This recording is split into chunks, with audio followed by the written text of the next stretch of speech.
All right, welcome. This is going to be Audio Kinetic Community Conversations. My name is Damian Kaspauer. I'm the product manager here at Audio Kinetic. I'm excited to kick off a new series here where we are surfacing topics that are discussed in the community and trying to shed some light on things that people are doing out there creatively with interactive audio. So today, I'm excited to have this panel of guests here to talk about creative uses for and applications of interactive audio outside of games using Wwise. So thanks for joining us today in the chat. We're excited to have folks engage with these panelists and experts as part of this discussion today. Without further ado, I'm going to give everyone a chance to introduce themselves briefly and then surface some of the work that they've done. And so I'll hand it off first to Philomène. Hi, hello everyone. My name is Philomène Gatien, and I'm a music composer. Excellent. Kevin? I'm Kevin Bolen. I'm the interactive audio director at Skywalker Sound and a supervising sound editor. So I work on both interactive projects and some traditional linear flat media. Excellent. And going clockwise, Luka and Beso. Hello, I'm Beso Kacharava. I'm sound designer and audio artist. Hi, I'm Luka Lebanidze. I am also I'm head of game audio, and also I'm a musician myself. Hi everyone, I'm Carlo Tuzza. I'm from Italy, and I'm a video game music composer. Fantastic. Well, great to have you all here today. We're going to start it off with some presentations from each of you on projects that you've contributed to outside of games or outside of the traditional screen-based gaming experience. And so with that, I will hand it off to Kevin to give us a run through of his work. Great. So yeah, as I said, I am Kevin. I'm the supervising sound editor and interactive audio director at Skywalker Sound. I started in games professionally at Electronic Arts Redwood Shores Visceral Games, and so a lot of my early game experiences were informed by the AAA game experience, third-person action-adventure games, some first-person games, really kind of, at the peak of the Visceral games, Dead Space, Dante's Inferno, those sorts of games.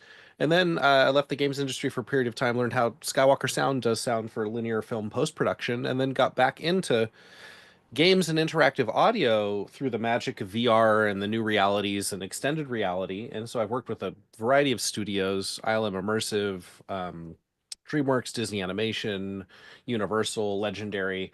And some of the more notable projects that we've done are Carnegie Arena with Alejandro Inarritu, which we did with Legendary Entertainment. And then we've also worked on some, smaller indie productions for like the Tribeca Film Festival. We did Queer Skins, A Love Story, and Queer Skins Arc. So we've worked on a variety of experiences. And so even though my initial background was informed by video games and object-based audio, and then later by feature film sound, and then the way in which it's adapted to immersive audio via Dolby Atmos and other object-based formats, my professional career now is this weird milieu of the traditional games and the film and the location-based and the theme parks and the sort of theatrical or cinematic or even live music experiences. And so we've worked on a variety of projects, but interestingly, most of my experiences have been built using a combination of Unreal and Wwise, and so it's always interesting to use essentially the same or newer versions of the same tool set to achieve wildly different creative intent. So the intent of guiding a player through a game process like Secrets of the Empire, which is essentially a Star Wars first-person shooter, versus Carne Arena, where we want to put you in the space of the visitor, who is accompanying a group of migrants who are crossing the border into the United States from Mexico, and are stopped by the border patrol. So it's, you know, a 7.5 minute experience linearly, but you know, you've got more than 7 different people having different interactions, and different conversations and engagements with the border patrol officers, and you know, telling all of these stories. And it's a combination of various dialects of Spanish and English and all of these things. And we want you to be embodied and feel a presence as a visitor, but you don't have agency to change the narrative. But how do you feel like you are actually part of that story? And that's a very wildly different experience than telling stories with games. But at the same time, we're using a traditional, you know, tool set with Unreal and Wise. And so we were fortunate to actually enlist the help of Damien himself in helping us come up with new and novel ways of pushing and pulling the narrative focus of the vignettes. And we found that we actually leaned really heavily into kind of very creative uses of things like attenuation radiuses and spread. And because it was an experience based in an external environment, we didn't have the luxury of doing things like using a lot of like reverb to sort of like set the space and set the tone. And so every sort of decision about the creative content and the technical implementation was very mindful about the entire possibility spectrum of where you could be at hearing the story. Because what we found through user testing, some folks ran and hid behind virtual environments and virtual landscape. Some folks directly, you know, confronted the border patrol officers. Some folks felt empathy with the migrants themselves. Some folks actually moved and took the position of, you know, the border patrol officers and not the migrants who were crossing the border. And so we found that like the listener and the cinematographer and the person who was, you know, inhabiting this space is not a player in a traditional sense, but literally the position that they choose to put themselves in virtual space and the directions in which they look is actually the most important element of agency. And so we've really developed this sense of like listener-based focus. So regardless of what the listener is doing, what should the listener be seeing and hearing, and how does that further our narrative experience? And so that was really, you know, kind of an eye-opening experience. How do we tell a cinematic and immersive story in a traditional sense in virtual reality, fully immersive virtual reality, using traditional game audio tools, but have it feel nothing like a film and nothing like a game, but feeling like itself. And so it was a long period of discovery. And so Damien, if you could show the quick trailer that shows kind of the in-depth process of all of the different bits and pieces and how it came together, that would be great. Great. Here we go.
It's beautiful and a gift to have participated in a small part to that production. And there's so many threads in what you were talking about that I hope to carry forward into the discussion moving forward.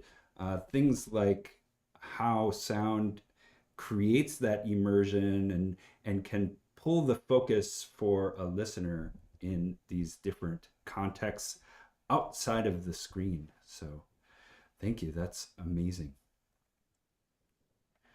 So I'm moving on to hand it off next to Luka and Beso to discuss their project. Please give us an introduction to your work. So we did Echo, the audiovisual installation, like with UNESCO. We wanted to do something interesting with writers, and we created this. They approached us and they were like, let's create a hero's path and let's do something interesting. So that happened right after COVID. So people were still traumatized about like being locked up and alone. And I was one of those people as everyone else in the world. So I was like, I started meditating and learning how to create peace with myself. And then I was like, that would be a great thing to teach others. So we created this kind of audiovisual experience where you would have to go to a room and you would be alone in the room and you would be handed iPad and there would be questions that Echo would ask you and then you would have to answer and each answer would generate an audiovisual experience. So all the cognitive things you could experience was audio and visually we just had like very abstract shapes and things like this. And we started it with Max MSP in the beginning because we've been using that for a long time. And then we realized it was too complex for that. So we switched to Unity and Wise because both me and Luka, we've been always doing video games sound and from the beginning. And then Wise was very familiar to us and interactive audio was associated with that. So like, I think it was very helpful. The main thing was that we had to find sounds which would be familiar to anybody who would enter that room. So we have to go deep into like that's I think because I myself like Kevin, like I'm a sound supervisor and sound designer. So we experiment a lot with that. We try to find sounds that would resonate with everybody, you know? So I was like, for example, like when we were on the childhood part, I would have some village sounds because in my country, everybody spends all their summer vacation in a village and it was a poor country. So I would have like sounds that I remember from childhood and I know everybody would remember.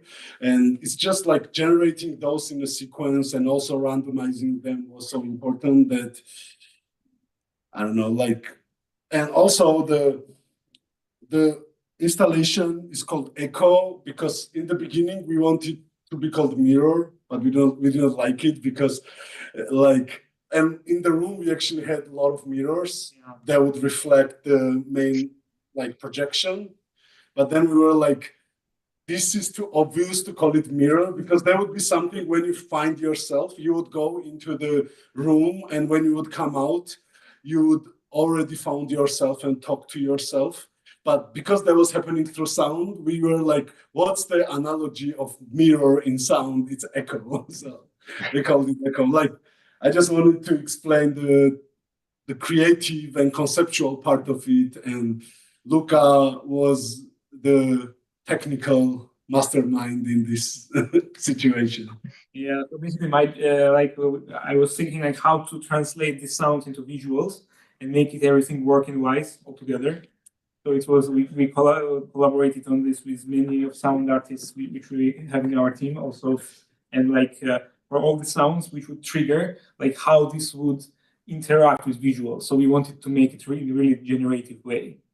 Yeah, we can talk about technical details maybe later more, but yeah, it was really interesting thing. Yeah, and also we did not want to give out a lot with visuals because when you have a lot of visual content, then you tend to miss out with sound experience, and we are still sound people, so we went pretty selfish with that. Great. Well, and if it makes sense, I can roll the introduction to Echo. Yeah, the trailer really good. Yeah, you can show it. Great. Here we go.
example of using dynamics and interactivity outside of the screen. This is an installation piece that you produced in a gallery in where you're located.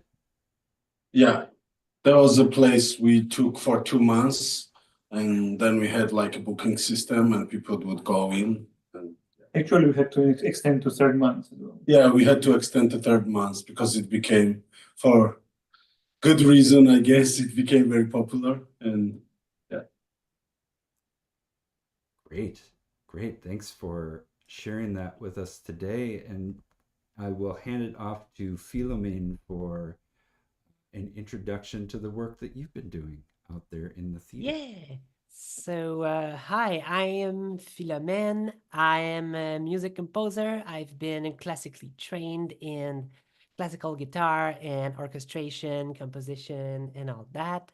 I also did a like a degree, a 1 year degree. I don't know how to call it in English, but like a master's kind of level, but only 1 year anyway, in film music. So I did that for a while, film music,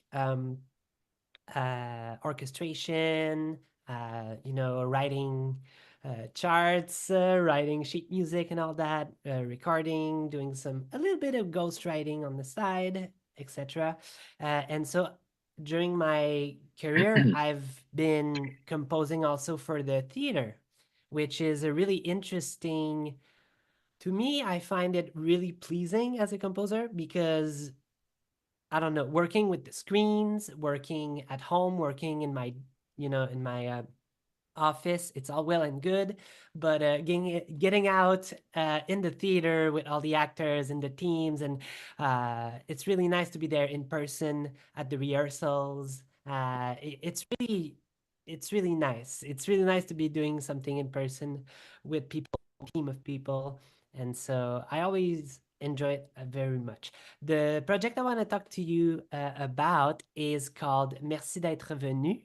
Thank you for coming, which is a play, a monologue written by Gabriel Morin. I'm just going to do a light trigger warning here. My play is about suicide. And I'm not going to really go into a big depth about that, but it touches on that theme. It's actually integral to the play. And so it's only a monologue. It's like a conference slash stand-up slash theater play with nice surreal things. So it's three of those things all at once, and there's a lot of humor, there's a lot of interaction with the public. It's really a way to tackle the subject without any taboo, and really trying to go at the root of it, and doing so in a really thoughtful manner, but also, yeah, just avoid any taboos that we might have, because well, actually the story is about the actor Gabriel. His brother 15 years ago committed suicide, and so the piece is about that relationship with what happened, the relationship with his brother, how he copes with it, how he coped with it for 15 years, the different what happened during those years, and how he feels about it now. So very touching, very touching play, if I can say so myself. The thing that's interesting is, well, all of it is interesting, of course, but musically interesting is there's only him and me on stage.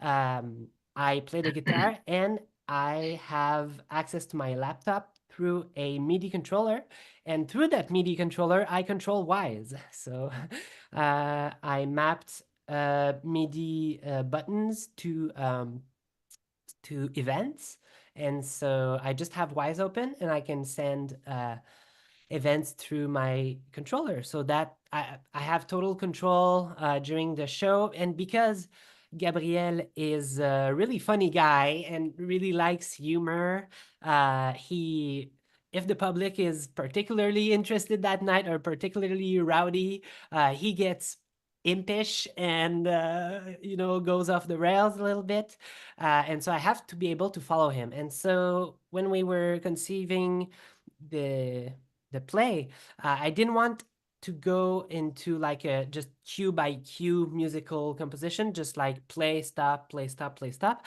I wanted to be able to follow him as I would if I only had my guitar, just really improvising and really smooth. And so I thought Wwise was really the best way to do that for my own knowledge. I know you can probably do that in QLab, but I didn't know QLab as much. And so I just went to the stage director and said, hey, let's do that in Wwise. Do you know about this? And he said, no. And he said, do what you want. And so I did the whole play in Wwise. And to me, it was a really nice experience because I always did those kind of linear music pieces for plays. And now like it was really close like to a game where the actor was the protagonist almost, and I was kind of the middleware. I was the game engine, or I don't know what the metaphor here is, but so I converted his. So I had events in my head that I would say, oh, when he comes to this line, I will activate this event. And so I was the interface between Gabriel and Wwise. Conducting in real time, Yeah. I think. Great. And did you have some images from that you wanted to share on the screen? I did. I also have a trailer I can show just at the end of this presentation. Great. But yeah, so you can share my my screen. Fantastic. Are we sharing? Yep. Perfect. So this is Merci d'être venu. It's a really tongue-in-cheek way, like with all the cookies in the cremation jar. Yeah, we wanted to have a nice visual for that. And this is my setup in the play. I live on this this seat. I don't know how you call that in English. Just like a thing you have in restaurants where you sit. Nice. And so you can see I have my amp, and the laptop is backstage, and I can control everything from my MIDI controller. And that's pretty much my setup. I can go maybe into the Wwise side of things later on if the conversation comes to that. But let me show you just the trailer for the play. And I'm sorry for everyone, it's in French. You'll just have to pick up on the visual cues. Okay, am I good to go, Damien? Yeah, go for it. Okay.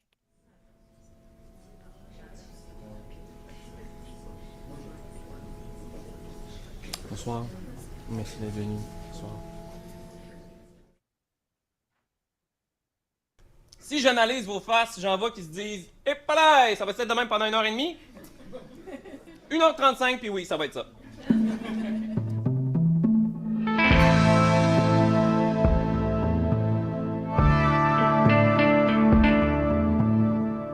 Donc, tout ça pour dire que vous vous demandez qu'est-ce qui est arrivé avec mon frère. Mon frère s'est suicidé.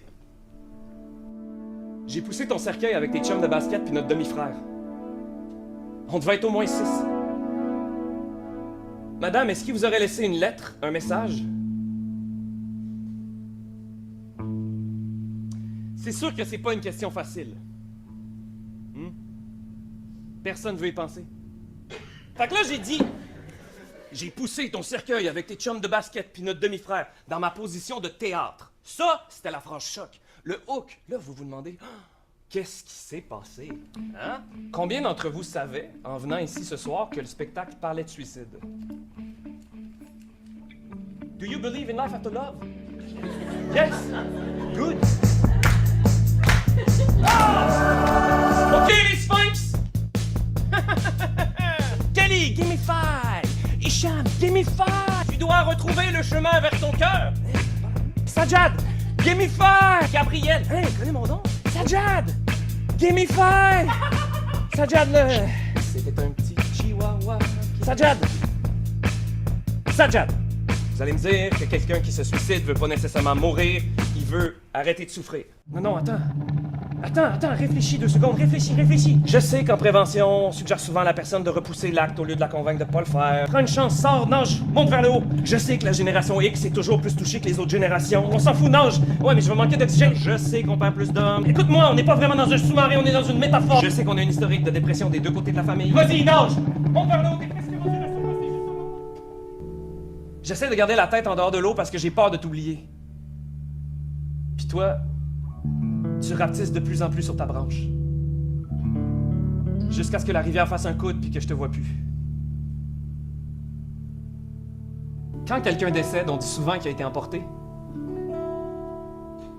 En vérité, c'est nous qui partons.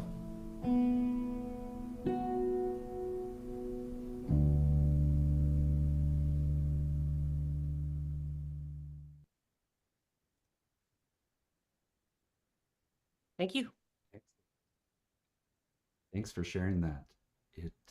It looks like it runs the full range of emotions. It does. In fact, was that a Cher song in the middle of it as well? A reference to a song by the artist Cher? Yes. No, it wasn't. No. Really? Oh, No. okay. Well, Share the song to me after. I want to hear it. I will. It resonates for me here in America. So thank you again for sharing your work. I can't wait to talk more about interactive composition in real time to support that experience. Yeah. Great. And handing it off to Carlo to introduce your project.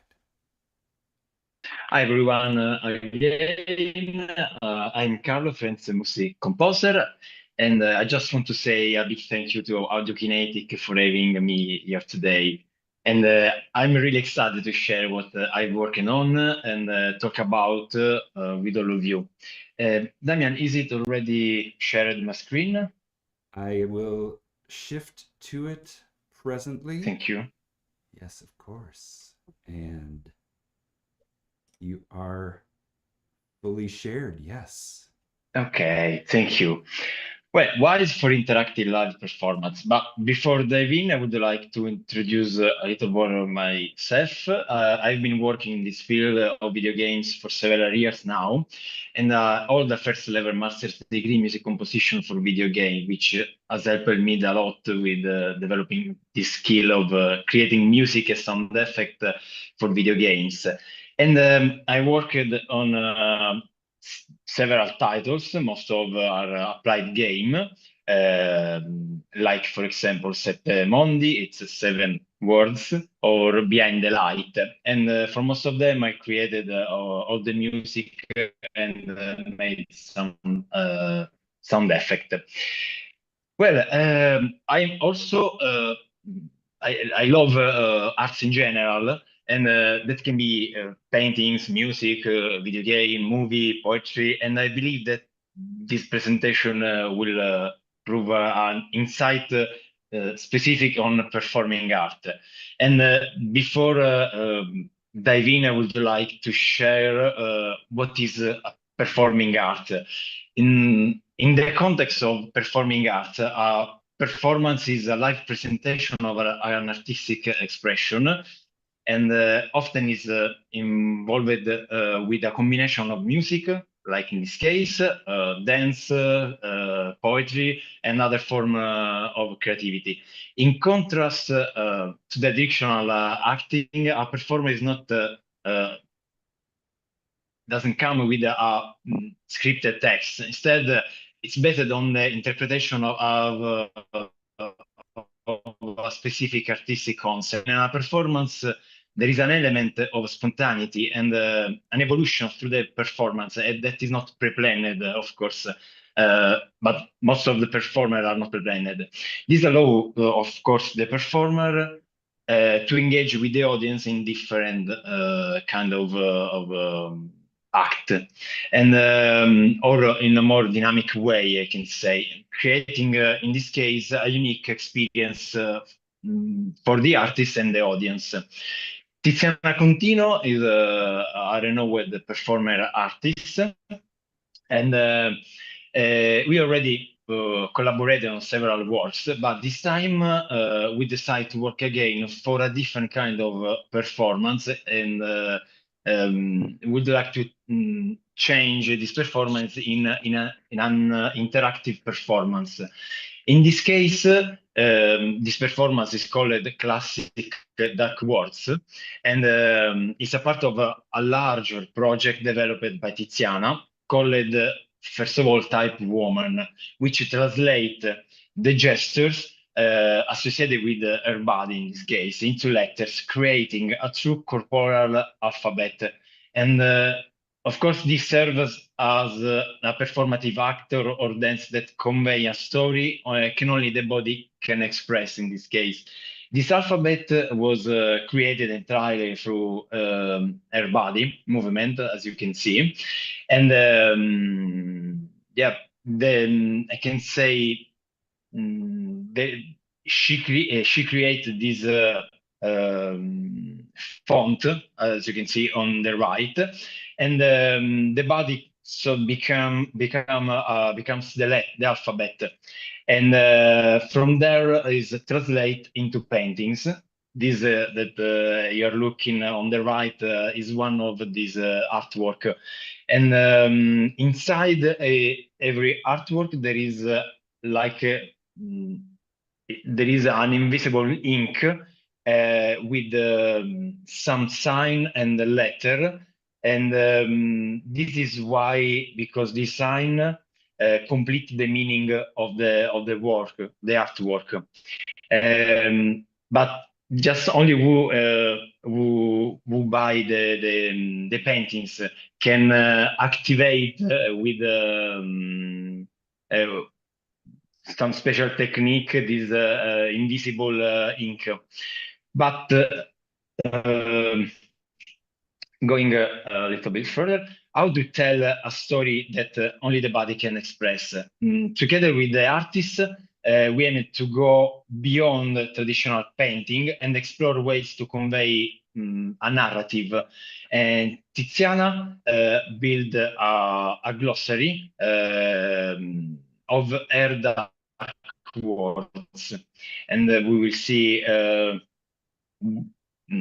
that this glossary is important for me because I will extract some of these words, these dark words, and I was able to create the music that serves the performance.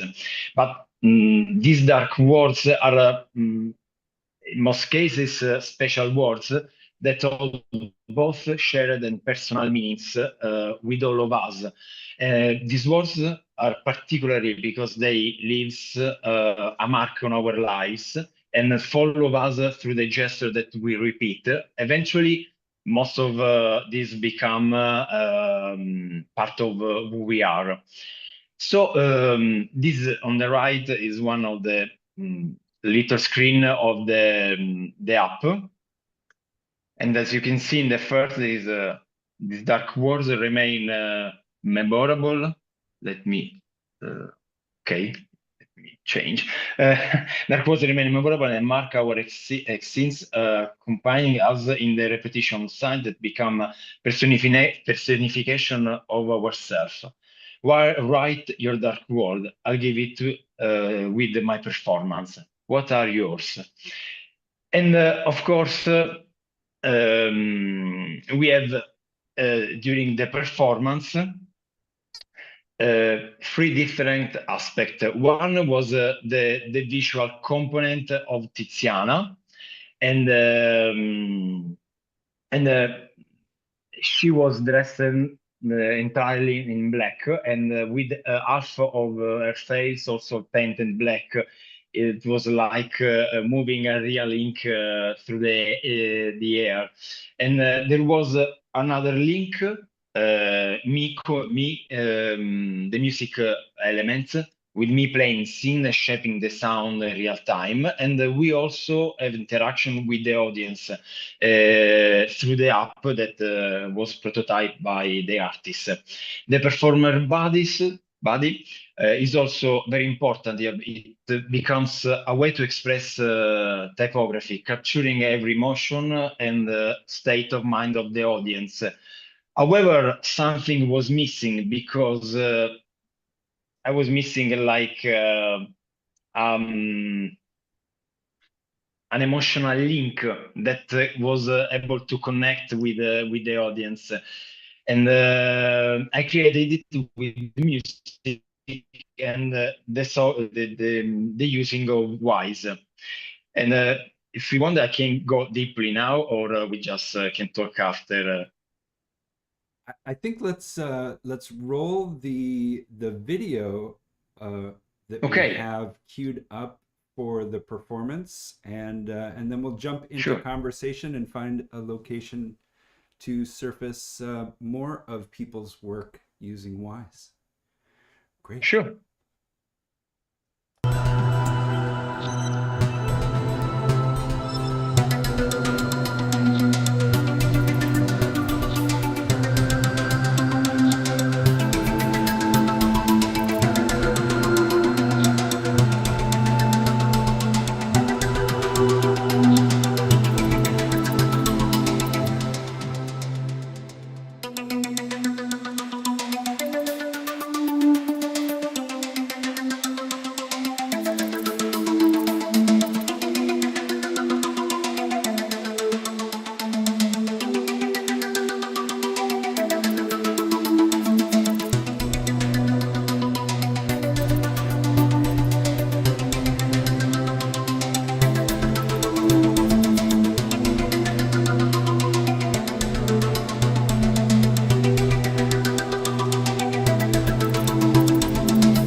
Great.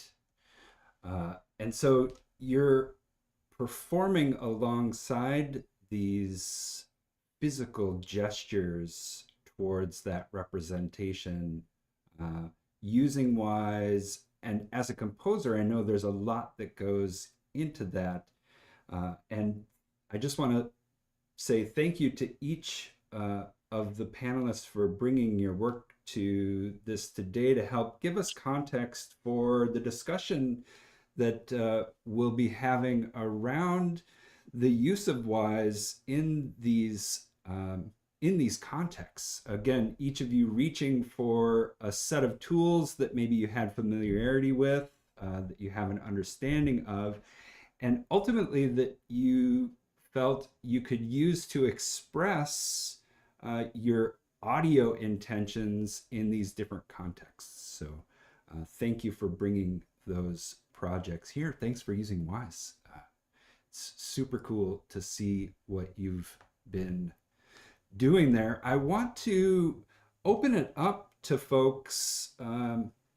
And please, if you're following along in the chat, good to see you. And feel free to bring any questions to the panelists, and we'll try to weave those in throughout this conversation. But I wanted to kick it off a little bit because there was a lot of, pulling from the air things about immersion and focus. There was connection and resonance. There was an emotional link. So I know that in games, we're often thinking quite abstractly about the player and their experience. We're trying to anticipate their, what they will feel. But as, working in real spaces with real people, how are you thinking about the audience, or even dynamically working in real time in response to the audience? Maybe I can go first, since for me, it's actually kind of simple because the audience goes through Gabriel, the actor, and my interaction with the audience is pretty much through him, because he prolongs like a moment that, you know, took only 3 seconds one night. Maybe now it lasts for 27 seconds, you know? And so the audience is there to receive all of it. And then when the audience responds and interacts with Gabriel, that's where I have to be not on my toes, but like ears on, and just see where everything lands. What is the next cue going to be? How is everything going according to plan? And it usually goes according to plan. But yeah, my relationship with the audience in this piece in particular was more of a reactive one, where I was waiting for, as I said, I was kind of like I was kind of like a software, just waiting and interacting, and yeah, waiting for the audience to react. And might I add that Wise was absolutely awesome for that, because it's like absolutely made for that kind of interaction. So that was very cool. That's great to hear. And I think a lot of times we're in games trying to put a piece of ourselves into that dynamic experience to be that conductor, virtually.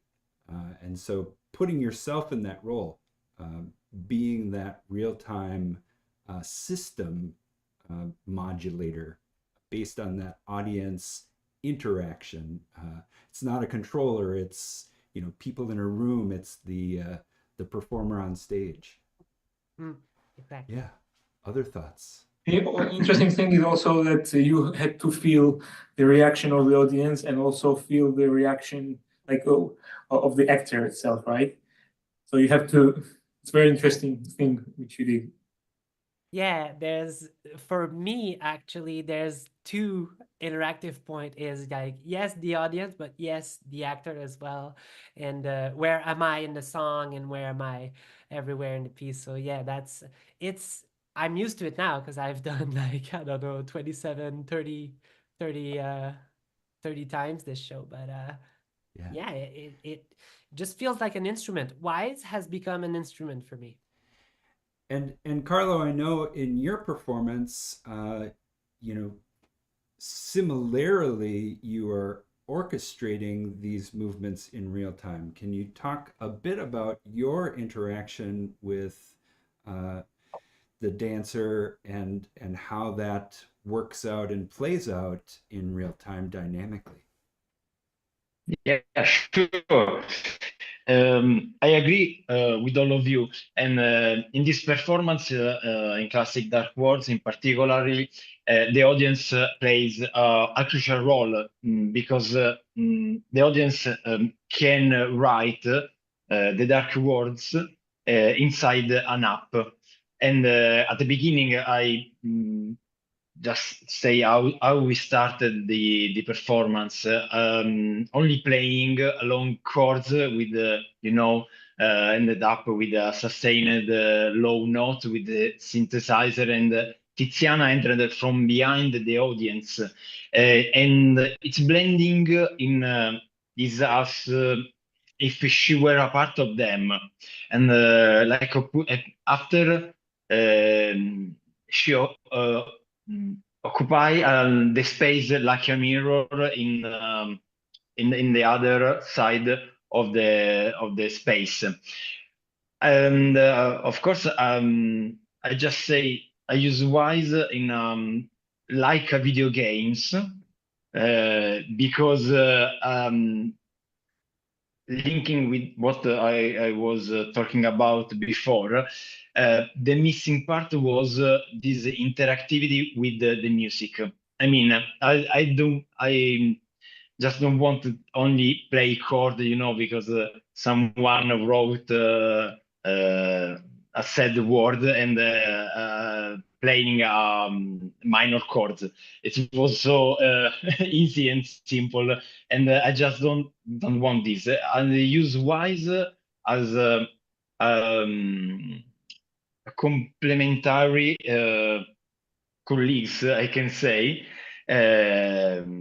playing a lot of stuff that I compose, and I should say I compose only 7 songs because there is a lot to say about this composition, but I wrote based on musical mode, you know, Ionian, Dorian, Phrygian, etc.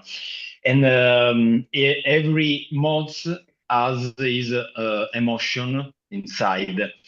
And I use, for example, Ionian mode to compose only 8 bars. So it was like a limit for me, but this limit pushed me very beyond with Wise because I use a lot of random step subtrack that helps me a lot with creating a lot of randomization with the sound. For example, I was able to use, for example, for the drum, 4 subtracks. In one, there was only the original file of the drum. In the other one, I played with low pass filter, the automation of a low pass filter. Another one, for example, there was nothing. So in the last one, for example, I chopped the drum and I put together the volume automation and the low pass filter. And since I just would like to say about the audience, and they just waited to look at the performance and listen the music that followed each word that they added to the app at the first, but they maybe they don't want to interact with the performer, but they was able at the time. And but there was a lot of dark words written in the app, and one that was important for me, it's like a simple word. It is anxiety. But at that point, the power of Wise helped me to create something very original because I quickly switched to another mode that is Locrian. It's also known as the dissonant musical mode.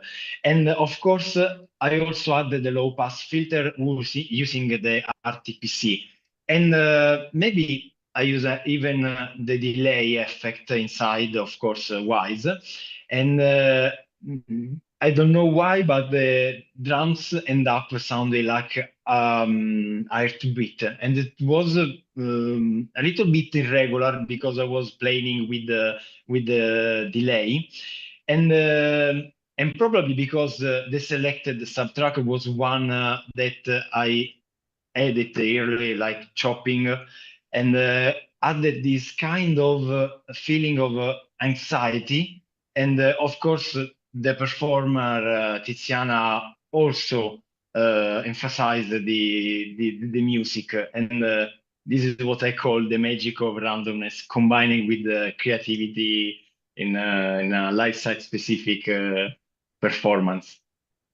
Yeah, and so this is a dynamic experience unfolding where the audience is submitting dark words through an app at the performance that then feeds both you and Titiana's unfolding performance, and you're able to react dynamically in real time. And what a great thing to establish that interactive music system, taking these opportunities or potential outcomes into consideration, and then arriving with them on stage as part of the performance and being able to react in real time. And I know we have a deep dive into dark words on the Audio Kinetic blog. We've dropped that link in along with Philomène's performance also at the Audio Kinetic blog. And now Project Echo, your engagement with the audience is coming from a different place. It is similarly framed from a game standpoint where you need to, put yourselves or put these systems in place that will dynamically react to the audience input. And so what kind of things were you thinking about as you arrived to the gallery now where you're setting this up and preparing for people to engage with it? First and most important was that we had to create the system upfront, because once we run the system, then it was like a video game. It was up to a player and what player decides, which path player decides to take. But there were things we could control. We cannot really control in video games, like speaker placement and how the image of the sound's gonna be.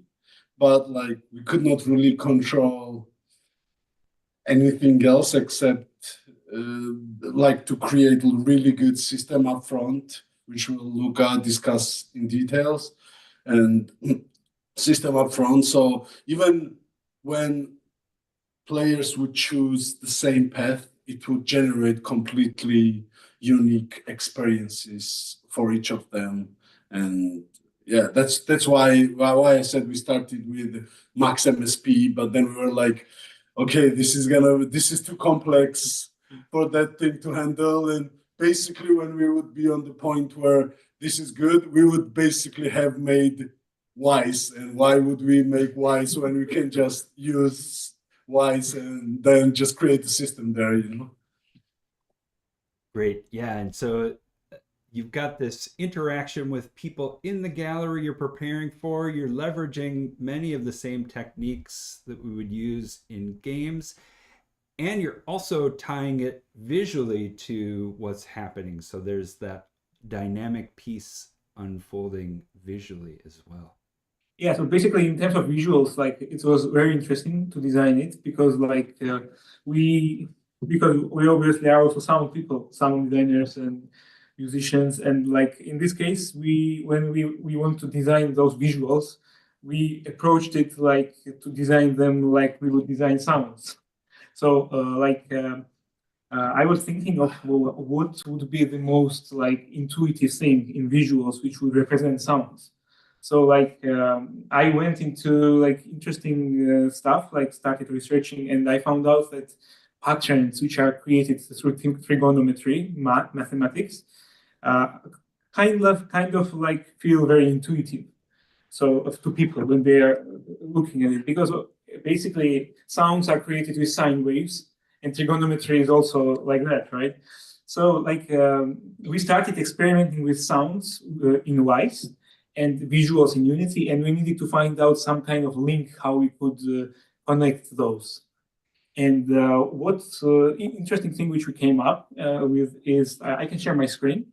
Great. It's just a second. Trigonometry. I wish I had paid more attention to that in school. Oh, actually, me too. Same.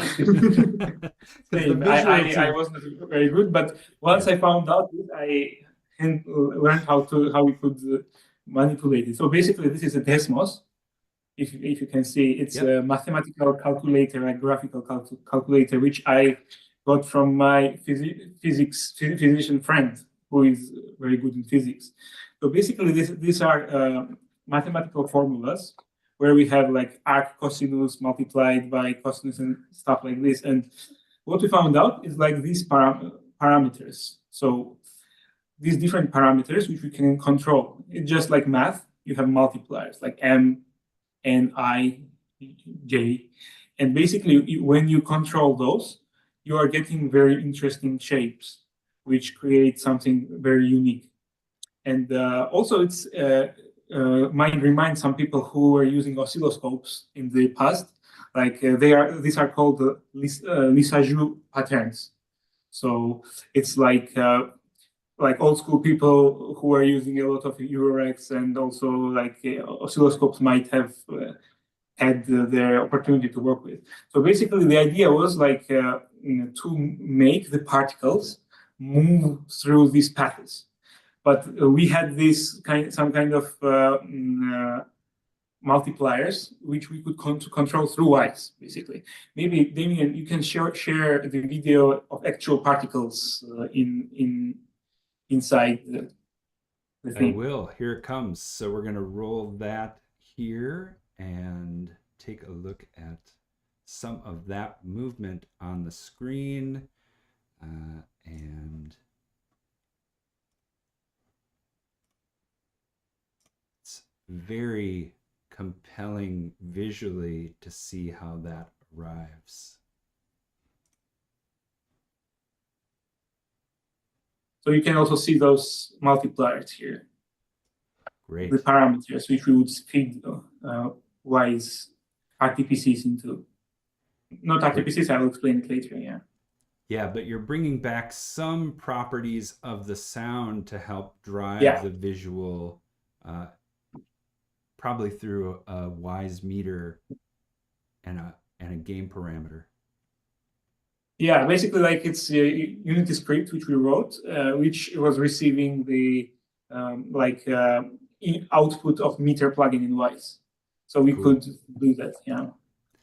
Yeah, fantastic example of using sound bidirectionally, bringing it back to the visual side of things, which again I will underline as a game paradigm as well. A lot of people bringing back audio to help drive visuals. Hi-Fi Rush being a great example recently. Tetris Effect, just some great examples there. Where you're using sound to drive visuals. And this is all happening in reaction to the sound and the people who are engaging in the gallery. And emotionally, you really connect to it.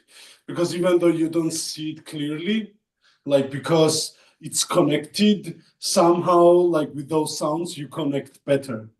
Like it's just like it's really hard to explain, but like on subconscious level, you just like see the pattern like completely, Also the mirrors which are around you amplified, so like. Excellent. Yeah. Well, and I am thinking a lot in this about how sound in the space is being used and jumping into something like Carne y Arena, where you've got this aircraft hangar full of sand from the desert helping to, support the environment. And Kevin, I don't want to steal your thunder here, but NASA grade subwoofers filling in the space with sound. You want to talk a little bit about, connecting sound to the experience in a space through this VR experience. Yeah, so the interesting thing about location-based experiences is the environment in which the listener/player/visitor will have the experience, but you don't know where they will be at any given point in time, and you don't know what they will be looking at any given point in time. And also in a lot of these location-based experiences, because you can control and curate the environment, you can craft it to be conducive to exactly what sensations you want them to feel. So for Carne Arena, for the original installations, I believe we had a 40-foot by 40-foot space that had a specifically curated grit of sand and rock and foliage that was not entirely geographically accurate to the location that they wanted to be, but it provided the sensation. So we actually asked all of the visitors, they had to remove their footwear, their socks and shoes, before they were actually allowed into the space. So you walk out barefoot into the sand, and you're in this 40-foot by 40-foot space, and it's essentially dark. but there is lighting and LED panels and illumination. We had other 4D effects like fans and these ultra low frequency subwoofers by Meyer Sound. Were featured early on by Metallica and other artists that would actually go like very low frequency subwoofers, because we were mindful that yes, the visuals will tell a story, yes, the sound will tell a story, but also all of these other effects will have to work sympathetically, because we're telling a fixed linear narrative, which is, I guess, this collective vision or this idea of this timeline that plays out in this experience. But we know for every single individual, and we only, have one visitor go through the space at a time, this visitor can choose, and they have total complete agency where they want to be in this 40-foot by 40-foot space. So they could go to any given corner, they could hide behind virtual geometry, they could approach certain characters at certain times, but nothing they do have has agency over the narrative. And all of the sort of haptic and 4D effects are all triggered based on the timeline. So everything that we are rendering, all of the individual sounds, there was zero randomization of any sound throughout the timeline. Everything is precisely pre-scripted. But the one thing that is absolutely unpredictable is where the visitor could be at any given point in time in this physical space. And so we actually found that the content creation was actually a minuscule part of the experience, but what actually took the longest period of time is mapping the probability space of where the visitor could be at any given point in time, and making sure that the actual dynamic systems, which are what you can see rendered in the VR headset and what you can hear rendered in your headphones, gives the visitor the exact impression and the amount of stimulus that we want you to have at that point in time from any given point in space that you have. So if we have these multiple groups of migrants that are all having these different interactions with the border control officers and their environment and their other companions, which they've come across the border with, if I'm standing between these two groups, when this line of dialogue triggers, what is the balance between this line of dialogue and all other sound effects that could possibly be happening, or all other dialogue elements that could possibly be happening? Or if I choose to go over here in this corner and I'm as far as I can be from everything else, what perspective do we want you to have creatively and technically from that very specific point in time and space? And so literally the actual only thing like essentially real time about the entire experience that was sort of dynamically determined was what we were doing in Wwise with the audio mix. So it was the most dynamic mix from the most static set of content playback, because it was this very precisely detailed vision that the director and the team had. And so that we knew that like when dawn broke and the lighting effects outside of the VR headset would happen, so that you would actually see color matched specific light start bleeding through the VR headset. And so then when you removed the VR headset, you were actually in that lighting space. But like, how does the ambience evolve? So yes, we know that you're going to take off the VR headset once the thing is done, but you might be at any given space, any given point in space. And so what are you actually hearing there? Like, are you close to the virtual foliage or the physical foliage that we actually have in the space? Are you actually still close to the migrants, and can you hear the cloth of their clothes rustling? And so that was actually the most artistic element, was really just mixing it for the entire infinite probability space of listeners that could come into this experience. And so because we were able to curate all of these things and we knew exactly what the timeline for playback was, it gave us the ability to say, okay, well, when I'm here, what if these lines of dialogue are louder, and these lines of dialogue are more 3D panned, and these lines of dialogue are more spatialized and externalized outside of my headphones, and these lines of dialogue are actually giving some amount of stereo spread, so I can't actually escape from these lines of dialogue. If I'm within a certain distance or proximity of the speaker, I actually can't sort of not hear their sounds or their dialogue or even their Foley or the sound of water sloshing in the jug. Is if you're within a specific distance, it's important for that sound or that line of dialogue to be within a specific balance. And so like, and in that case, there's sounds that you might never hear, in fact. So sounds exactly only if you choose to discover them. Only if you chose to hide in the foliage the virtual foliage, would you hear the fact that we actually had like rustling in the wind of these, really rough, scrapey, spiky desert plants? But if you were just like standing next to it, we didn't want that to distract from the narrative. So you can't just have in the traditional game way a sort of point source emitter that says, "Oh, there's rustling foliage here." Yeah. That is absolutely not important to the narrative. But if you chose to hide in that or hide behind that and it was somehow occluding your view, then we need to make sure that you heard that. But, conversely, if you wandered off or you explored something, there were certain sort of immutable parts of the narrative that we had to find ways of absolutely overriding the traditional distance attenuation curve and the wet dry balance, especially not having sort of interior indoor reverb. You can't rely on the space and the reverb returns making sure that something is always audible. And so, we ended up with these ridiculous distance attenuations that was like at any given point in space, the specific sound needs to be heard at these specific volumes with these amounts of spread, with these amounts of binauralization versus 3D panning at any given point in time. And so I think at one point we had like little flags or little like paper plates or like markers, and we would just walk around the space and try to experience it from every possible perspective, because unlike games or film where you sort of mix for an ideal mix position or an audience perspective, your audience could literally be anywhere if not quite off stage. But we wanted them to have a very intentionally curated dynamic audio experience because everything else about the narrative was like, very precisely scripted.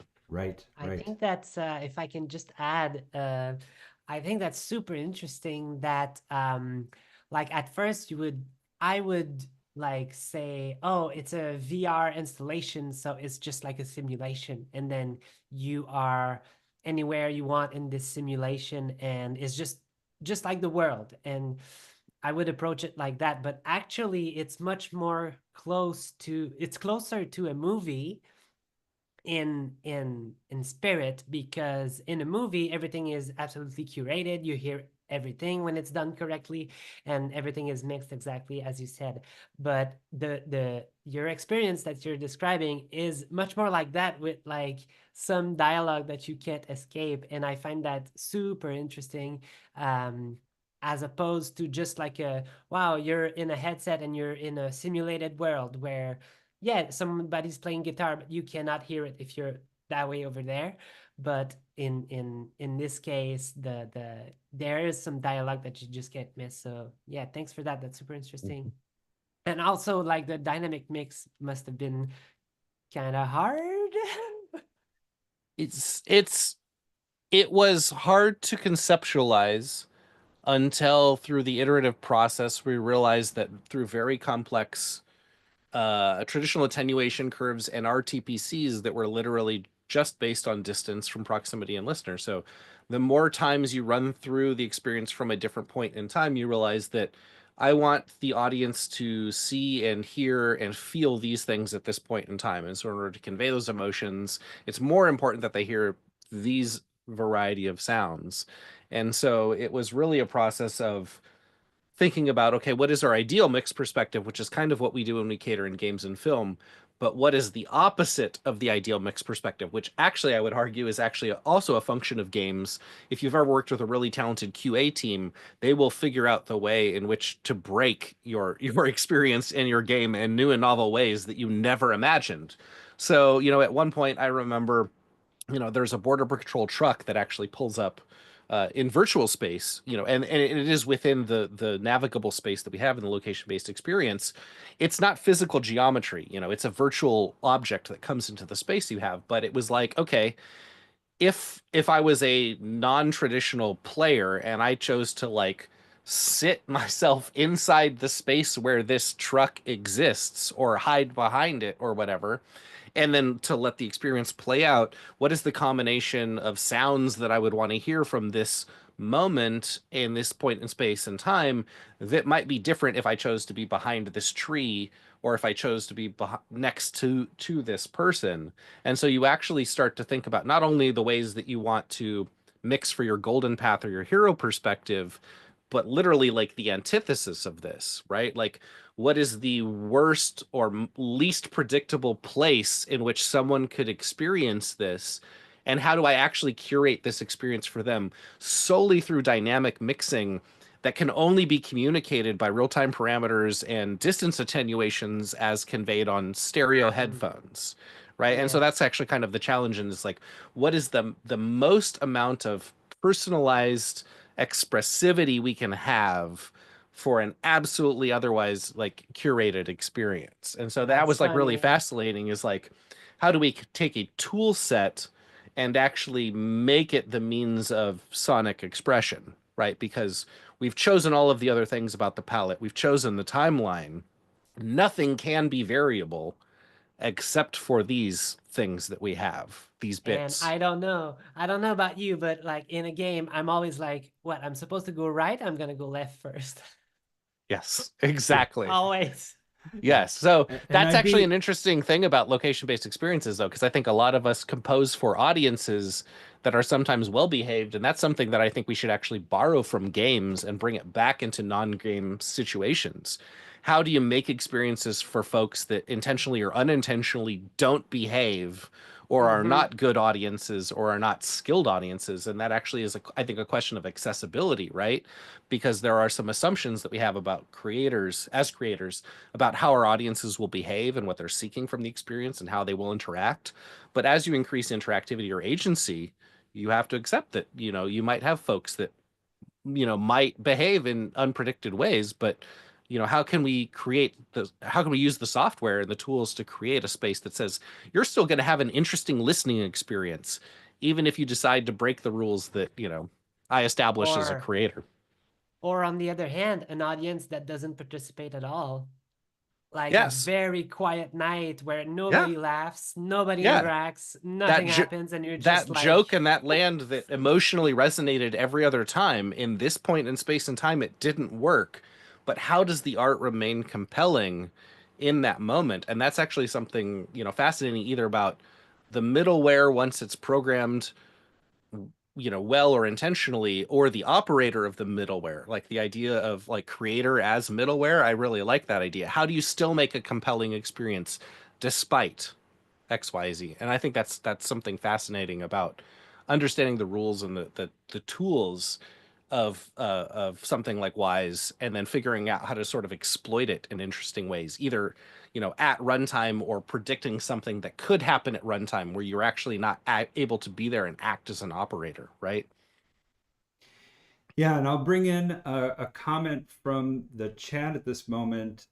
You know, it seems like it would be difficult to balance, to force the narrative on the listener without them feeling it, while being taken out of the experience. So making them feel like they have agency while still keeping them on the golden path is hard to do well.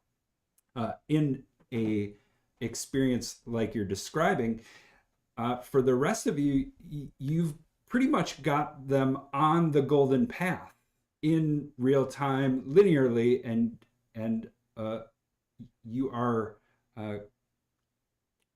keeping their focus in real time. I want to talk a little bit about some of the tools that you used as you know, conductors in these performances. Philomène, can you talk a little bit about the kind of interaction that you have between your guitar and Wise throughout the performance and how that arrives?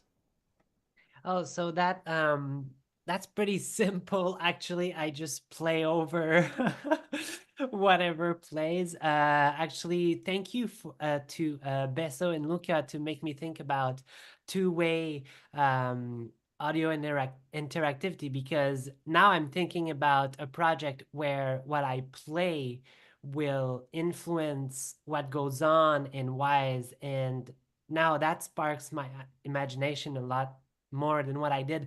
Actually, my Wise project is very bare bones, but yeah, basically we do the sound check. If everything sounds good, it sounds good, and I just play guitar over over my Wise project. So that ends there as far as the interaction between Wise and my guitar. But I still had to plan when I have to, change the events, because if I find a way to change events based on what I play, now it's a hands-free experience, and now that is awesome. But I didn't do that in my project, but that is something I would want to try in the future for sure. Yeah, and I'm imagining maybe a MIDI controller on the floor would help Yeah. you cycle through events, but you were using some controller to do that? Yeah. Actually, Damien, why don't we switch to the Akai cam? Let's take a look at what you were using to switch between events. Yeah, so unfortunately for folks, it'll be inverted, but it's just a basic Akai APC Mini with, I believe it's 64 buttons with faders at the bottom. I really wanted the faders on this because you can actually map RTPCs to these, and so the world is your oyster from that point, because if you can like control any of these game parameters, like you can create something far more advanced than what I've did. But so yeah, so maybe I can just visually jump into my project, Damien, just so Let's do I it. can show visually what it looks like. Because am I sharing now? Sharing now, yes. Okay. Great, and I've got you there. So just quickly, and this I did with the help of a video posted by Aaron Brown. I forgot to send you the link, Damien, but I give the link in my article on the blog. Aaron Brown is a sound designer, and he did a video where he mapped. I think he used Touch OSC on the iPad, and he sent MIDI information to Wise, and he could control a Wise project entirely from his iPad with Touch OSC. So I found that really fascinating, and I was like, oh, so is it as simple as just, assigning MIDI to stuff in Wise? And actually it is. If you go into the sessions and you create a control surface session, I created one for my APC Mini here. Great. You can go into global, and so global, I believe, means that wherever you are in your project, when you press the button, it always plays. As opposed to current selection, where I think you have to select the property window, and then it affects, like if you have a knob for volume, you have to select the anyway, I didn't Yeah. use that, but you could do that if you want. I believe Aaron did that in his Touch OSC setup. And we But dropped the basically, it's just video for Aaron's OSC walkthrough into the chat for folks who want to dig deeper after this. Awesome. I really recommend, if you're interested in any shape or form, just listen to his video. He's very clearly explaining what he did there. And so just, yeah, super simply, you select your binding. I just created one and then copy pasted and then altered it. But basically you have a choice, object command. You can play stop. Play stop for me was the best, because you can play a cue,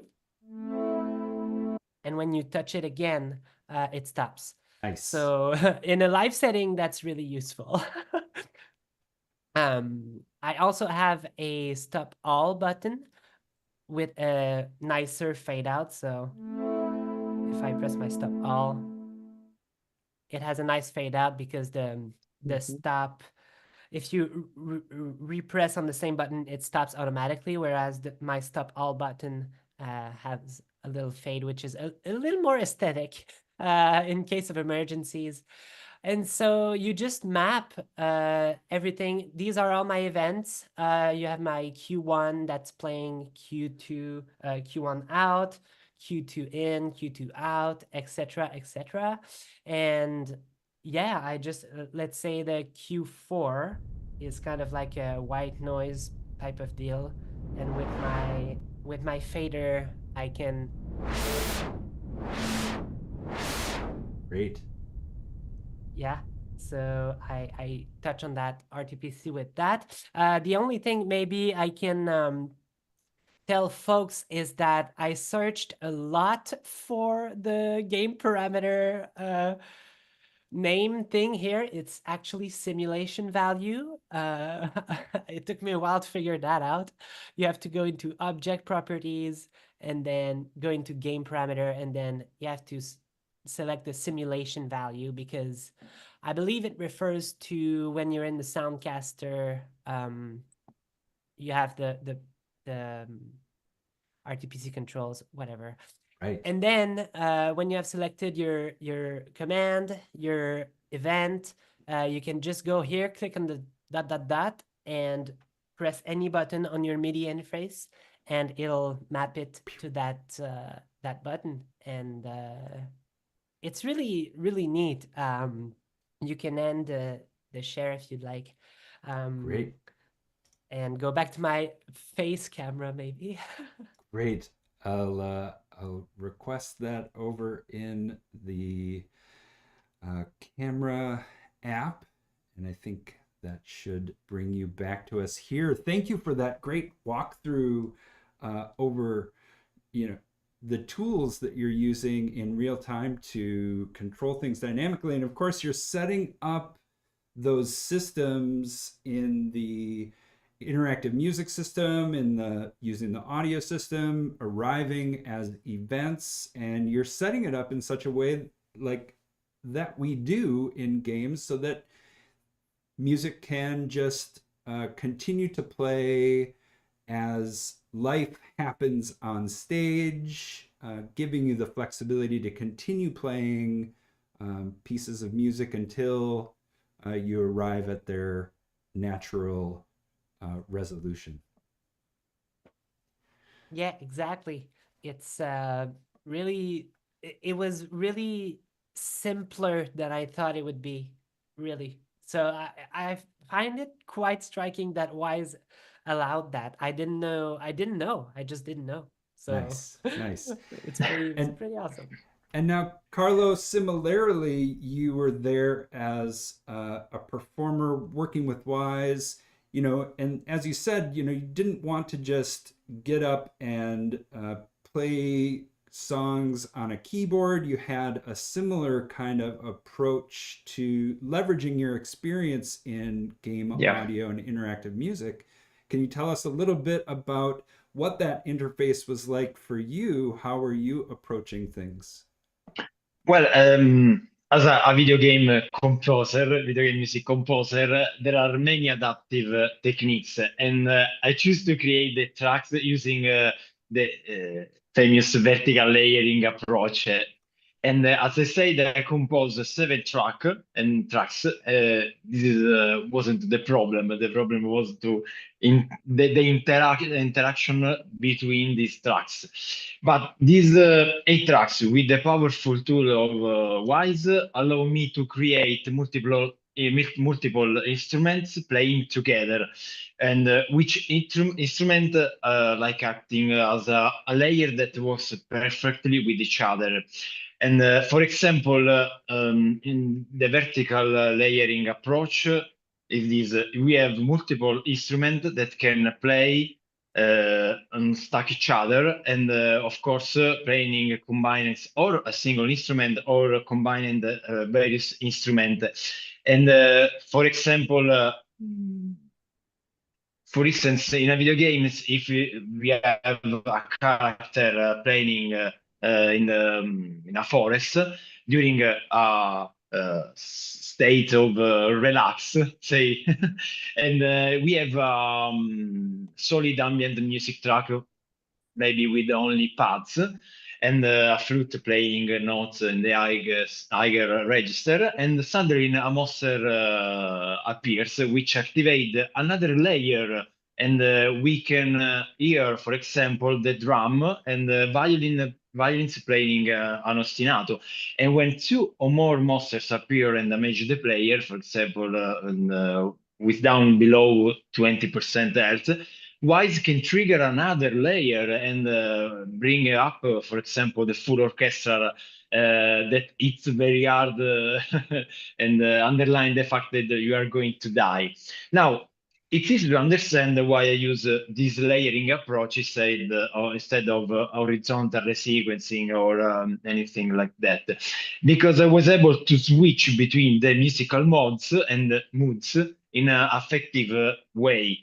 And but there are several reasons. For example, as mentioned, the complexity and the richness, because with vertical layering, I repeat, there are only 8 bars per songs, per tracks, and I can create a rich and more complex sound through the combination of each instrument. And of course, this layering approach can evoke a similar emotion response, but with variation every time I trigger the same mood. Because, for example, if I play the Dorian for the first time, maybe the drums is trigger, but the next time we don't have the drum. And I was able to play the drum with my keyboard because I was with my Mac on my left and triggering the various music states with my left hand and playing chords with one hand on my keyboard. It was very, very funny. Another benefit was the fast transition between the various states of I can say the game to stay on topic, but the performance. And looping was another effective way because I said 8 bars. When the loop starts again, the music change every time. Just the only fact that I use was one track that I called always on because it plays always no matter the fact that there are no subtrack triggered, but this always play because maybe I was changing the shape of the synth, and I have a solid chord for my mode. For example, for Dorian, I have D minor, and it was playing even when I wasn't playing. And I set up 2 tracks for variation. One with the sample track that I exported from Nuendo, and the other one was with the chopped track, and I added the fade in and fade out. If we want, we can. I can share the project, so we can. Yeah, step us through one of these systems so that we can see some of the composition of what you're working with in real time. Yeah, am I streaming? Yep. Okay, so we have on the left, of course, the music switch container and the music playlist container. I set up infinite loop, so I don't care if I forget to play the event because I have instead only one event, and it's a play music mood, and that trigger the music switch container. And of course, I use a specific color coding, not because it's only fancy, as you can see from behind me with the Nuendo section, but because I was able with the Soundcaster session to call the various mood. Nice. And jump inside one of these track. Let me. Okay. Right. This is very simple 8 bar. 8 bar. And as you can see, I use a lot of the same track, the same audio file, and I use I think most of the power of Wise for this performance, of course. For example, I use a lot of the automation of the volume, of the low pass filter. And for example, here the bells can play only on the first 8 bar or only at the end with the tail. And maybe this is the sync pad is the always on track. As you can see, is always on. So I was able to change the shape of the synth. Maybe if I jump to another mood, Great. It's great to we can see see your composition in the segment editor here. yeah. And that's a lot of creative curves. Yeah, because I love this kind of randomness inside Wise. Because, for example, I love when I play for Aeolian modes, the arpeggio can be triggered in various form. Even, of course, I choose to not go for sequence step. Because, as I said, if I put this on, for example, one noticeable is the drum. Every time I just start with the Aeolian mode, I will record the drum. And this is not what I wanted to for the performance, because I want to say always randomness inside the music. And this is one thing that I added at the last of before the performance was to use some of in this case only for effect. The flanger, this med DL is a medium delay, and the med medium reverb and tremolo. You know, flanger is this effect that creates this kind of sweeping sound combined to signal and shifting one before the other, and that gives to the music a sense of movement and depth. And instead, the medium delay, it's like an echo, and I was I was sure to not put a fast delay and to not ruin the performance. So I prefer like a medium delay with a medium feedback, less or more, and medium reverb because we were the performance took place in the Medina Art Gallery in Rome, and the place was medium size, but I would like to enhance the deep, especially when there was some words, some dark words in this case, that evoke me this sensation. And the key element here was to evoke this sense of nuance within the sound, because it's it's set for the dry and the wet knob. So I was able to wet of the sound and create this suspense of the sound and created like an ethereal kind of magic sound. And the last one was the tremolo, and it's automation of the volume over the time, and this create like a waving effect, and it had a lot of good rhythm to the music when I need some energy. For example, we didn't talk about for example fast Mars and why I called fast Mars, but in this case Lydian is fast Mars because it's recall the god Mars, who is the bringer of war, and if I need some of this fast piece music, I can use the tremolo to create to emulate this kind of effect.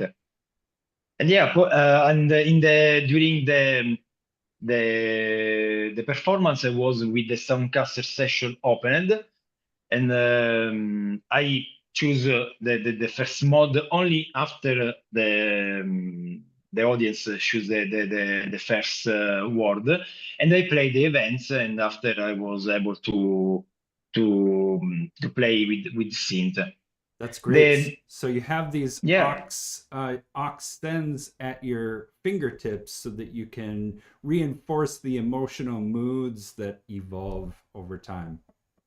Yeah, I was able to change of course, on the Soundcaster session, and the only two other effects, if I can say, that I added later are high pass and low pass filter inside the RTPC's parameter.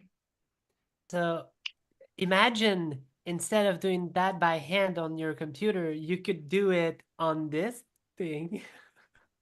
Yeah, this is the next step of my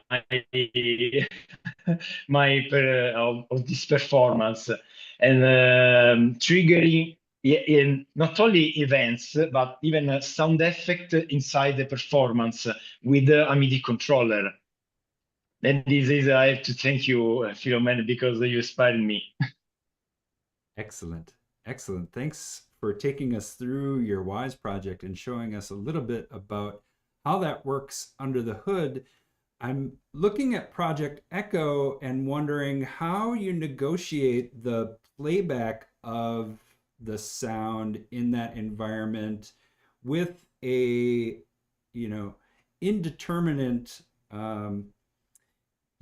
people flowing through the gallery. They're moving through it at their own pace. They're coming at their own time. How is sound... actually it's like the people were not going through it. They could book it in advance. Okay. So we had like slots of 10 to like 30 minutes. I don't remember. Like they could book it and stay as long as they wanted. Okay. So it was more like this. And some people wanted. And it was just press play when they came in the front door, or was there a system in place already that was just running all the time? Yeah, I can share my screen. Great. Just a second to show you. Yeah. There was like a idle type of state, like waiting. And then it was start, and like it was meant to be 10-minute installation, but we had it so it would generate all the time. We had a couple of instances.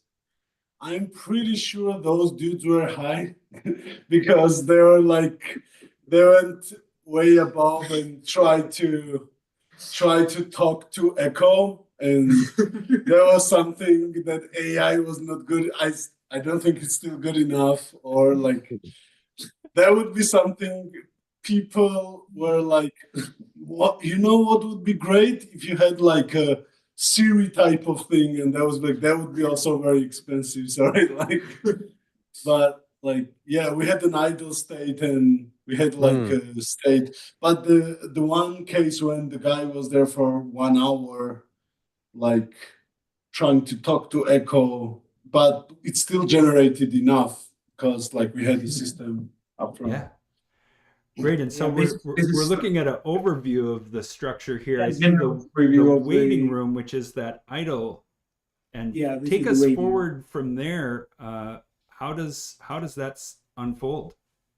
So basically, it was like waiting room was like also this pulsating tone, and also we connected LED lights to the output. So not only the particles were automated by Wwise, but also the lights around the chair, like the LEDs, were connected to the sound. So the this meter plugins were outputting the parameters to it. And once the installation would start, everything would go dark and Echo would appear. So basically, and there were a couple of rounds where Echo was asking the question, but each round was more like generative. So the person could use this iPad to answer the question of Echo.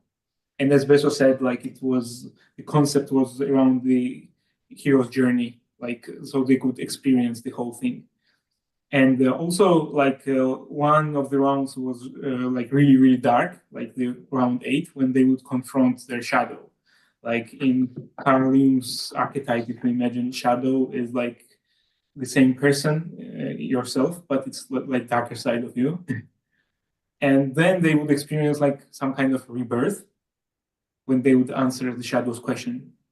And this would go back into the beginning. And it could cycle. So maybe those guys who stayed there for very long, they went to several cycles. Or I think there was even one person who stayed just in one round, and they were just watching Echo for 10 minutes or something. Yeah. Nice. And it reinforces what we think about in games when we think about, player agency, having that control to be able to, decide at your own pace how you experience the artwork in this case. I think, the sound and art experience. Like you said, you have one person who lands at one of the riddles, and rather than what is compulsory for us as gamers sometimes is to progress as fast as possible, right? Actually slowing things down to experience a section that you want to unfold in a longer duration. I think this is one of the strengths of each of your experiences that you've been able to author for using Wwise. It's a that intermittency, that unpredictability. There's a thread of that runs through each of these experiences using Wwise, and yeah, fantastic outcome in each of those. Yeah, actually, like in our case, in terms of music, we also were thinking like how to structure this music so it would be like also generative, but also would feel nice. Because sometimes if you go really deep into generation, you might find some things which do not resonate as like, so it needs to be really controlled, right? So when we were doing on Max MSP, like the idea was that we would make a sample library, or actually especially for Echo, so the music would be built to that. And we started scripting library in Contact. So we created the library with very interesting sounds, and we wanted to, like, our composer, Ziad Jebri, created like really interesting, like he wanted to use timbres which are quite familiar but sounds a little bit like new and strange. Like, for example, he used taiko, Japanese taiko, and tuned it so he could create a very interesting texture. So you don't play taiko like xylophone. You usually hear it in different way. Yeah. So like we created a lot of like the generative things in Contact with a lot of parameters, and we wanted to bind it to a Max MSP. But like in the end, because of deadlines and everything, we had to with Wwise, we had to come up with some kind of solution. We would integrate this. It was not just deadlines. Like the inspiration for the music came from this movie. Annihilation. Because like great movie. We were like, what is the best place? Because we've been doing movies for a long time, like we get inspired a lot, and then we were like, because have you guys watched Annihilation? That like in the end, like there is music which is like, this is what I also like, all of my like sound designers I followed and I learned from and I listened. And every artist, I think it's simplicity, right? So you don't like, it's like one sound at a time, like one object at a time in focus and everything. And with music, we didn't want to like overwhelm, and we wanted to have something very minimalistic but very meaningful. And I think that's why it was like, when we were trying to use like sample instruments and stuff like this, like Contact, it would just create a lot of chaos. And with Wwise, we could like keep it very minimalistic and state driven, in which state is the situation and where you could play that thing, you know? Yeah, we basically sampled fragments of that and to structure it in the whole experience. Like. because it would go in reverse, it would go forward, it Yeah. would stop it sometimes, and it would be like very dynamic and granular. But actually, having many speakers was really great because we could move those musical elements around. Yeah. That was like, because our previous installation was we had sensors, and when you would go, music would play. But this time we were like, what if we ground the player, the person who gets experience, and we just run around, you know? Yeah, so this generative system that you built across the progression of someone through the experience, you know, you're able to create that space, maybe throwing things like voice limits and, as you mentioned, states into the playback of these different granules of sound. But then I think that third dimension of positioning, you know, putting it in Yeah. different speakers. And I mean, how many speakers are we talking about here? It was 10. It was 10 I speakers, think so, yeah. and we had subwoofers. Okay. But it's really hard to play a lot of things together, like lights and. But what I saw Kevin did, like I can imagine how much testing you have to go through to make it work, because we had like a couple of speakers, some subs, like visuals and lights, and it was a nightmare. And I can imagine when you have like fans and everything, like it's very complex to create one singular experience with so many different things and play them together, especially when you're talking about when it's in like Kevin went like really hard mode, like extreme mode, like we have to ground the player in the middle, and when you have to even take in consideration that everybody will do whatever they want to do, like then it's even another dimension of like testing and Yeah. iterating. So that actually kind of raises an interesting question, I think, creatively. Using the Wwise toolset, like when did y'all choose to use RTPCs or real-time driven parameters versus switches or states, right? Because it's kind of an interesting decision that you can make using Wwise. Like I can do a lot of things with RTPCs or switches or states. And when do I choose where it's like a binary decision versus a decision about amongst a bunch of states versus something that's more fluid like an RTPC.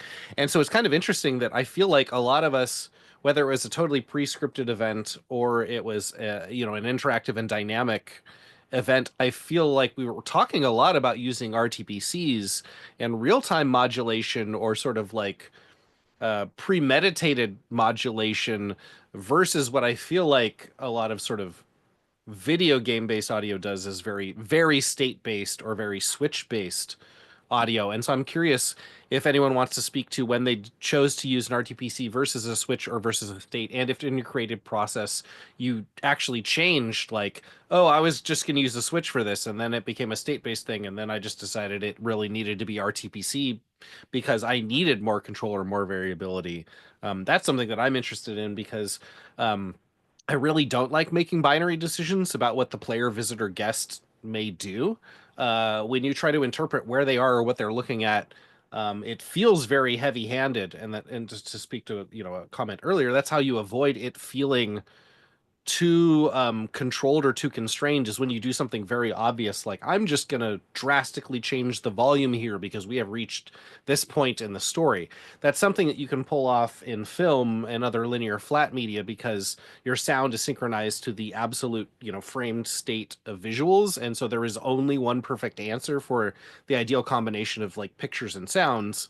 But anything beyond that, you have to allow the player sort of for the probability space of the person who's experiencing it. So when do you say, no, this is a binary decision, whether it's creative or technical, versus choosing between multiple states versus when is this a fluid spectrum that can change at any time or based on rules?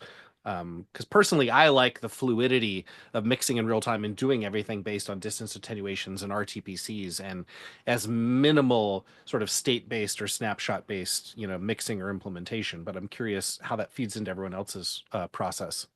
just my 2 cents on this. I too am with you on the fluidity side of things, but actually I found that for structural changes in the music, states to me were much more, I don't know, streamlined, like easier to use, to go from this intro kind of place Mhm. to, oh, this event happened, now let's switch into this bridge kind of deal, and then to this next section. This for me was more simple. Of course, like I could have everything in layers and then use the RTPC to dictate where we are, and that would be a more, I guess it depends on the musical material. If you're more in a kind of like ambient sort of composition, whereas in my case, it was clearly like 4/4, 64 beats, you know, very, very beat driven music. So states for me were more useful in that way, whereas RTPC, as we saw with Carlo, much more useful to for like effects, transitions maybe, or like or for volume automations, as I filters, blah blah. So like that's cool, and but I could see using RTPCs for like different orchestrations, switching between like between one version of a song into another version of the same song, and just like moving through both these versions, regarding the RTPC curve you're in. But for me, it was majority of states, but I'm curious to hear about others. For me, it was the same of Philomène because I was able to switch just looking on the Soundcaster session, and it was very, very easy for me. And the second, because I will also implement, as I said, the sound effect, so I can recall with events very easily. And at least I would like to assign some tracks to RTPC because I was able to insert a number in a very fly way with one hand because the other one was playing, and this was my workflow, and this helped me a lot. Yeah, and I think that that as some folks have called out in the chat, right? What a great topic. Different levels of abstraction, form, structure, variations, repetition, right? You're negotiating these things in different ways, whether it's trying to persist the tempo, in the case of Philomène, or bring dynamics into the space, you know, audio reactive visuals, right? These are parameter driven, you know, and I think it's inspiring to have this combination of techniques that you can reach for in the box of the interactive audio tool set. You know, Wwise providing you this framework to do what feels right for the scenario, you know, tying that filter to a fader on a hardware controller, you know, leveraging these things that traditionally we would keep in the box on the screen as part of an orchestrated experience, but bridging that gap to the real world and whatever the needs of the performance is. Again, inspiring to catch up with all of these great techniques.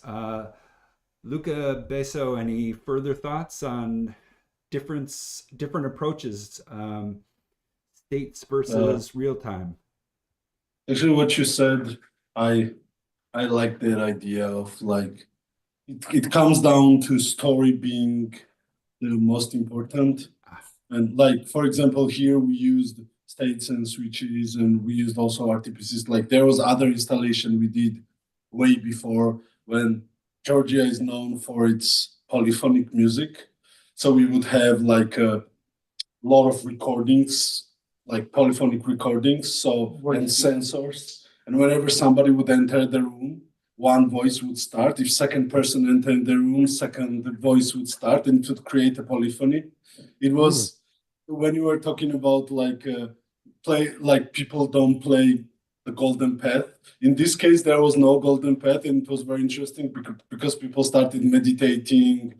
Some people fell asleep there, and like it was very interesting. But it's like you see what you have because we just had one round room, and it was a commissioned installation when they were like do something Georgian in Frankfurt Bookmesse or something like it was that. And the constraints you have, and from there you create a story, and then I think everything is applicable. You can use states, switches, RTPCs, like it's those are tools you use just to tell the story.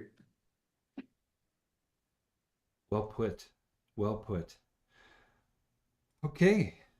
Well, I think I'm going to tie it off. I'll leave the floor open for any last thoughts that people have before the outro. If anyone has thoughts on the use of Wwise. I'm just like really happy to see like Wwise going not only from games but going into like live based experiences.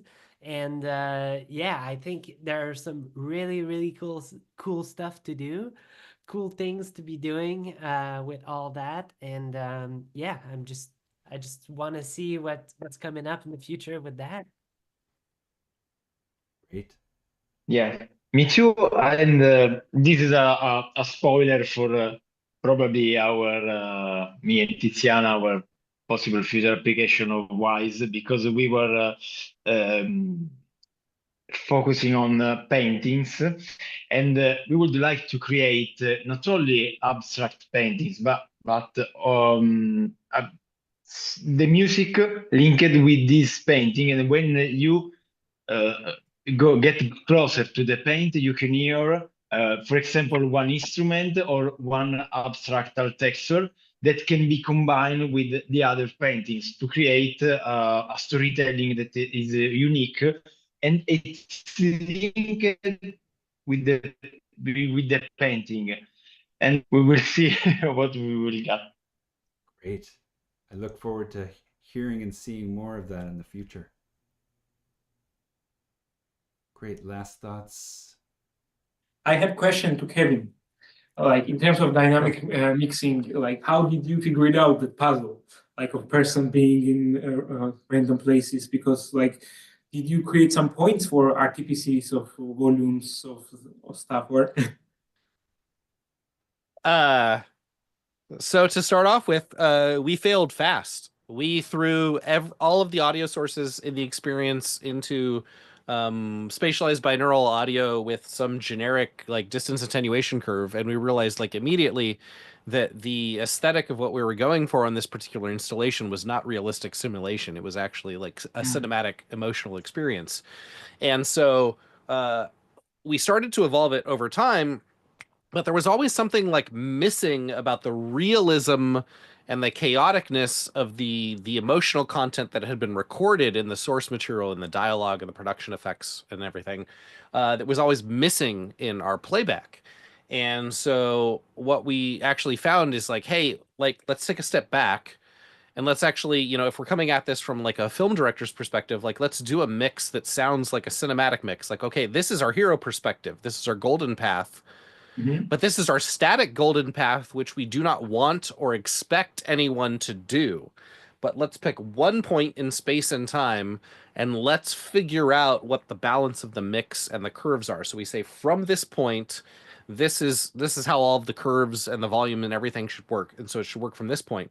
And then it was just a matter of like filling out the probability field into like, okay, if I'm further afield, if I'm over here. And so we started by doing all of the obvious things, by behaving as we would expect rational people to expect, or to like, as the creators I would expect that I would want to hear what this person is saying, or what if I want to hear what this person is saying, or what if I want to hear what this person is saying. But from the flip side, what if I want to avoid everything, or what if this is too much stimulus and I decide to escape, or what if I'm just interested in all the visual fidelity from all of the weird point source, detail that we've got, like planes flying in the distance and wind blowing through trees. So we really started to need to sort of like evaluate like the heat map of the probability space and sort of figure out where is it important for me to be most curated versus least curated. But the thing ultimately for us was what we found is what happens in games a lot, I think, which is different from traditional film sound, is that there's kind of a reliance on point source sounds, which come from like an infinitesimally small point in space. And it turns out, especially in first person VR, you can find the point in space from which that sound exists. And so we realized that even with binaural spatialization, if you're not sort of like filling the ears with reverberation and ambience and a full score and all of those sorts of things, it becomes clear that your sounds are kind of artificially coming from a point in space which is actually smaller than it would be in real space. But we don't want to actually go for realistic simulation, so that's why we actually relied on spread. And so we would come up with these attenuation curves where like this line of dialogue or this specific Foley effect or this specific set of footsteps needs to have more spread if I'm at this distance proximity and less spread if I'm at this distance proximity. But like maybe it's got less spread, but it needs to have more volume, or it's got less volume and it's got more spread. And so it just became us like, it was almost as if we had committed to having like a palette of paints and we had made our painting, and then the palette that we were actually manipulating to like finish and assemble the piece was like fine tuning how all of those elements were actually perceived. So like we committed to the elements that were the core ingredients of the experience, but we were actually only using the middleware to modulate those experiences in real time. So we couldn't change them fundamentally in their creative or technical expression. We could only modulate them to give you more or less or a different perspective on them. But it was fascinating to dissect an entire experience into like each individual line of dialogue needed to feel as if it was coming from that character, but the emotional weight and the tone and the narrative importance meant that like maybe I don't hear that line if I'm far away, but maybe I have to hear that line when I'm far away. And so at one point, Damien made a giant poster board with like pictures of RTPC curves and like distance attenuations, and we actually visualized it for the client and the team, and they were like, this is what we're talking about, is this is the real world, and our brains do all of these things to our real world stimulus. Like our brains filter and interpret and focus and do things, so we can't just present everything homogeneously. If we want to have that sort of curated, filtered, intentional effect, we need to go in and we actually need to tweak all of these little things. And this is how we suggest tweaking it technically to achieve your creative goals. And so that was really like fascinating as a sound designer, not thinking about designing the sounds, but designing the audio system by which those approved sounds played back. And so it was like, okay, these are the curves and the tools and the spread, but we don't have a lot of reverb. We can't do a lot of real-time modulation like tremolo and stylistic effects. So what are the things that we do? It's high and low pass filtering, it's volume, it's spread, it's actually a balance between 3D positioning or spatial positioning or just true stereo sound, non-positional. And so what we found is using RTPCs and switches and states, how does a combination of all of these things do something that ultimately is more elegant and more satisfying than what we kind of do in the film world, is ultimately kind of just sort of like pushing and pulling with the volume faders and the reverb sends, And so that was interesting, as to like, my palette is no longer the core elements. My palette is the conduit by which people will experience those core elements. And that's been like a really, fascinating experience to try to apply that to traditional games, or to go back into traditional film sound or linear, sound design, and think about like, okay, what did I do intentionally when I could do these interesting things can we actually do that in a medium that's more constrained, like just traditional stereo sound for streaming episodics or something? So honestly, like my brain is a little broken from traditional panning and spatialization. Like everything I think of and perceive now is I perceive in terms of binaural spatialization and distance attenuation, and not traditional multi-channel panning. Like the traditional multi-channel panning just no longer works for me now that I've worked in VR and with Wwise and like middleware. It's like it's all about Even in video games, right? dynamic. Yeah, it's all about dynamic positioning. It's dynamic positioning of the sound and how does that, you know, affect me emotionally. So I can't just, you know, pan a sound simply between two channels and make it louder in one headphone versus the other. It's like that is no longer sufficient, I think, for the fidelity of art that you know, we can convey to the audience with these tools. Yeah, and we dropped a couple of links into discussions and presentations on behind the scenes on Carnegie Arena into the chat. We'll get them into the description for this live stream as well. And, you know, that mix was wild, right? If I can just comment on, you know, having a command center off stage with a giant screen and Wwise up with anywhere between 1 to 5 people wired in with headphones, listening from the perspective of the person who was engaging with the experience in the space, a person that was piggybacked on them with a pair of headphones, you know, helping to, you know, carry the cable for the VR headset alongside. And so you have this entire team that's helping to tune these intricacies that Kevin was describing. And I think that at that scale, what you're trying to do is anticipate all of those possible paths through the experience, including, you know, putting your head inside the body of a virtual character. What does that sound like? Because that is gonna happen, and when it does, well, shouldn't it sound cool?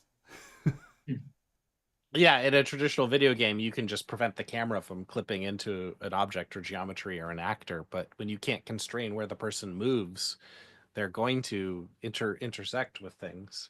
But yeah, it's a great perspective, Damien, because I do remember it's interesting because the way that we were able to mix it is because we mixed for the probability space of the person that was actually in the experience, the person that was helping them go through the experience, and one or more people that were actually at the command center running Unreal and Wwise on 2 workstations simultaneously, if I remember. So we were making changes on one Wwise workstation and submitting changes on a separate Wwise workstation and making changes on Unreal and like, yeah.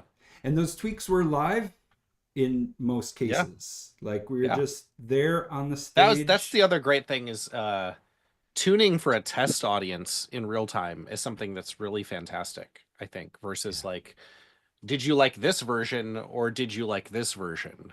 It's like, do you like this version? Do you like it now? Do you like it? Do you like it less now? You know, and it's about satisfying for the creator, but also for the audience. And I think that's like a synergistic feedback loop is right. Is if we get a chance to experience something through someone's eyes or ears, either before we deploy it or while we're deploying it or iterating on it. Like that's the other thing is like, as we get a chance to do these works multiple times and see how different audiences go through, the audience adds sort of a life of its own to the piece of artwork, right? Like, yes, you made this thing and you released it, but it actually takes on different meaning and context depending on the unforeseen ways in which people experience it. You know, the 10-minute experience where someone who may be inspired spends an hour or more in the experience, you know? We didn't plan for that for our hero path. Yes. Yeah. All right. The jokes that don't land or the dark words that show up as part of the performance. Such a great ensemble discussion today about the use of Wwise across different types of experiences that play out in the real world. I'm excited. I'll be attending the IAPA conference in Orlando, Florida at the end of this month. That is the International Association of Amusement Parks and Attractions. So Wwise being used in these location-based experiences is extremely compelling, and we're out there talking with and working with folks who are employing Wwise and what it can do in these location-based experiences that people are out there engaging with, just like what you've created. I can't make it this year. Are you going to recap the expo and or feature any of the ways in which people are using Wwise? Well, this is a good start. This audio kinetic community conversation about it, and we'll see what comes next. There are some great examples out there in the world today. We will continue to feature them as part of our audio kinetic blogs and Wwise Up on Air series, and today has been a great day to celebrate those experiences. Thank you all for bringing your work to the live stream today. Thanks for having us. It was great. Thank you all. Thank you so much. Thank you. Thank you. Pressure. Excellent. Well, this is it. The beginning of something exciting here, Audio Kinetic Community Conversations. Stay tuned. Keep me posted about how these continue to arrive. If you have ideas for the future, keep them peeled, get subscribed across our channels so that you can stay in touch with all of the cool things we'll be out there talking about in the community. So cheers again and see you next time. Bye.